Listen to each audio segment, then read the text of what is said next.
İmam Buxoriy Melodi 810-yili Buxoroni Qorako'l tumanida Toykent degan bir qishloqda ziyolilar oilasida tavallud topadi.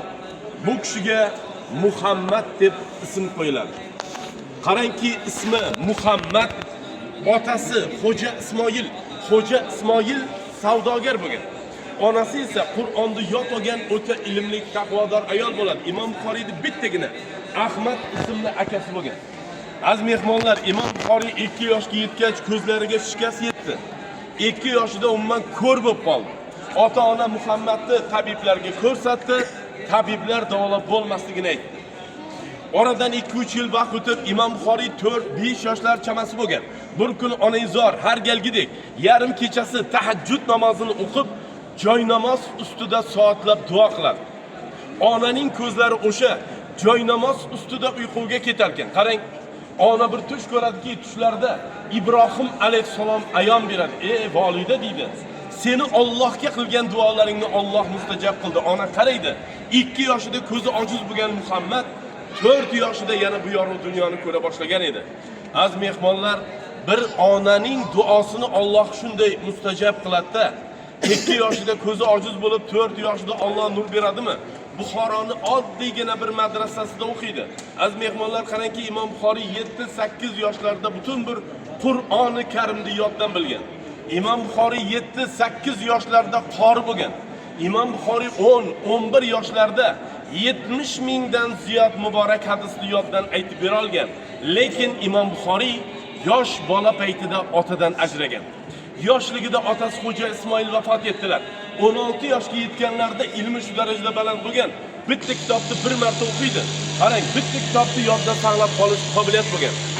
Aziz mehmonlar, Imom Buxoriy 16 yoshlarida Ahmad ismli akasi onasini oladida haj ibodati uchun Makka ga boradi. Haj ibodatini qiladi. Makka Imom Buxoriyga juda yoqib qoladi. Bu yerda Imom Buxoriy qarang, onasiga aytadi: "Onajon, men mana shu Makkada qolib, payg'ambarimiz Muhammad Mustafa sallallohu alayhi va sallamni muborak hadislardan to'plasam" deb 16 yoshli Muhammad arab davlatlarida qoladi. O'sha qolishda Imom Buxoriy 40 yildan ziyod vaqt arab davlatlarida bo'ldi.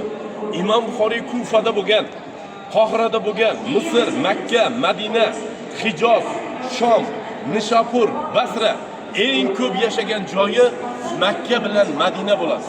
Aziz mehmonlar, qarangki, Imom Buxoriy arab davlatida yurgan vaqtida Nishapur degan shahardan Basraga bir kemada o'tadi. Kemada fitnachilar bo'ladi. Assalomu alaykum. Shu tugasin ovozni ziyoratchilar. Imom Buxoriy hazratlarining maqbarasi atrofidagi oynali qoplamalarga tegilmaslik, ustiga o'tirmaslikni, yosh bolalarning ko'kalamzorlashtirilgan hududlarni bosmasligini. Bir oyda ichida ochiladi. Aziz mehmonlar, Imom Buxoriyning tarixida keladi. Imom Buxoriy Nishapur degan shahardan Basraga o'tayotganda bir kemada o'tadi. Kemada fitnachilar bo'ladi. Imom Buxoriyda hamyonidagi 1000 dinor tilla tangasini fitnachilar ko'rib, sezib qolib, kema zobitlarini chaqirib aytadi: "Biz deydi, mana shu joyda 1000 dinor yo'qotdik, dodvoy sola topinglar." Imom Buxoriy majbur bo'ladi. Qarang, hamyondagini suvga uloqtiradi. Yonidagilar aytadi: "Birodar, mana biz guvohlik berardik-ku" deganda Imom Buxoriy aytadi-da: "Hozir o'sha mendan topilganida bu yerda butun xalq menga ishonmay qo'yardi. Meni shuncha hadis to'playotgan mehnatim zoya ketishiga oz qoldi" deydi. Az mehmonlar, Imom Buxoriy ana shunday qiyinchiliklar bilan 600 mingdan ziyod hadislarni to'pladi va ular ichidan 7275 ta sahih hadislarni ajratib, ularni kitob shakliga keltirdi. Arablar butun unvonlar berdi. 16 yoshda ketgan Imom Buxoriy 58 yoshlarda vatani Buxoroga qaytib kelganda onasi ham, akasi ham olamdan o'tib ketgan edi. Imom Buxoriy butun Buxoro xalqiga ilm o'rgatdi. Buxoro xalqi bu insonni juda hurmat qildi. Bu amirga yoqmadi. Buxoroda amir bo'lgan o'sha davrlarda Xolid ibn Ahmad Zuhali Imom Buxoriy yoniga chaqiradi. "Sen deydi, xalqqa emas kelib, meni farzandlarimga ilm o'rgatasan" deganda Imom Buxoriy bir hadis aytdilar. "Beshikdan to qabrgacha ilm izlanadi amirim. Farzandlaringiz mening madrasamga kelib, mening madrasamda tahsil olsin deganda amir men aytganimni qilmadi" deb bu kishini Buxorodan quvg'in qilishlikni buyuradi. Imom Buxoriy ona vatani Buxoroni majbur tark etib, qadimdagi mana shu qishloqqa keladi. Bu joy Xartang deb atalgan. Az mehmonlar, bu Xartan qishlog'ida Imom Buxoriyning bittagina qarindoshi bo'lgan. G'olib ibn Jibril. Imom Buxoriy keladi, mana shu qishloqda yashaydi, qo'nim topadi, lekin Imom Buxoriy og'ir betob bo'lib qolgan. Qarang, vafoti tarixda shunday, xasta paytida hozirgi Samarqand shahridan mana shu qishloqqa bir chopar keladi. Chopar aytadi, Samarqand ulamolari ertangi hayit namozida ustozlik qilishingizni so'rayapti. Rozilik bildiradi, bu kishiga ot keltiradi. Imom Buxoriy ot yoniga borar ekan, bitta uzangilarga oyoq qo'yib, ikkinchisiga qurbi yetmaydi. Otga minolmadi. Imom Buxoriy vasiyat qildi, meni vafotim yaqin, shu qishloq qabristoniga dafn qiling. Bu insonni farzandlari bo'lmagan. Imom Buxoriy uzoq vaqt duolarda bu dunyoni umuman tark etdi. Bu Melodiy 810-yilda Buxoroda tug'ilgan Imom Buxoriy Melodiy 870-yil Ramazon oyining oxirgi kuni qarang 61 yoshida mana shu Xartan qishlog'ida vafot etgan.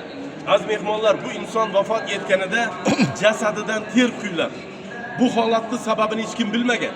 Imom Buxoriyning o'zining masjidiga ko'ra mana bu yerda qabri bor, dafn qilindi. Dafn kechasi qabrdan nur taragan. Qarang, bu joydan xushbo'y hidlar taragan. Odamlar kelib deydi, qabr tuproqlardan xonadonlarga o'qita boshlagan. Bir ulug' insonni qabr tuprog'i dardmanlarga shifo bo'lyapti degan so'z tarqaydi. Tez orada qabr ochilish joyiga keladi az mehmonlar. Qabrda tuproq qolmagan. Yon atrof mutasaddilar qabrni tuproq bilan yopib, yog'ochlar bilan o'rab, Imom Buxoriyning qabri 10-asrlardan ziyorat qilib boshlandi. Mana endi yana 2 daqiqa, 3 daqiqa e'tibor bering. Men bir voqeani aytib o'tmoqchiman azizlar.